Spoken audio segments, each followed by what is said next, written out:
I'm Sheldon Reynolds from Coaching Manitoba. I'd like to introduce Sean Baton, who is High Performance Coach for Athletics Manitoba and a Level 4 Certified Coach.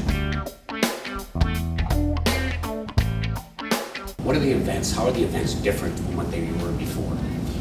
Well, the first thing we have to remember is that children are children.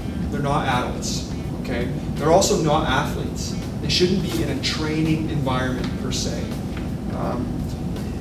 The primary focus of children should be on having fun, learning through play, learning through spontaneity.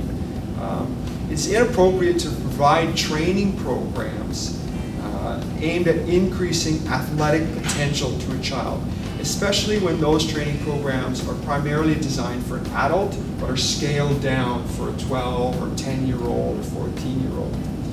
Within athletics, what we saw was a need to recreate, redefine, and rescale several of our competition events for children and youth.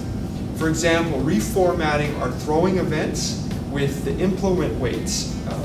What we did was we restructured it to allow a developmental pathway as the child moves from one age group to another in order for them to be successful in the long term. So you can imagine that a child is not physically strong enough at some stages to throw an adult weight, nor are they physically strong enough to go through a competitive structure that an adult would. Okay? Similarly, in some of the sprint and distance areas, what we did was we looked at the amount of time that some of the metabolic energy systems allow you to be competitive for. And so we structured down the distance events and some of the sprint events to allow the child or the youth athlete to be involved in the event for a specific amount of time rather than distance. So instead of running 400 meters, some of the younger age groups will only run 300 meters. Instead of running 3,000 meters, they'll run a 1,500 meter or 2,000 meters. So it's all dependent on time.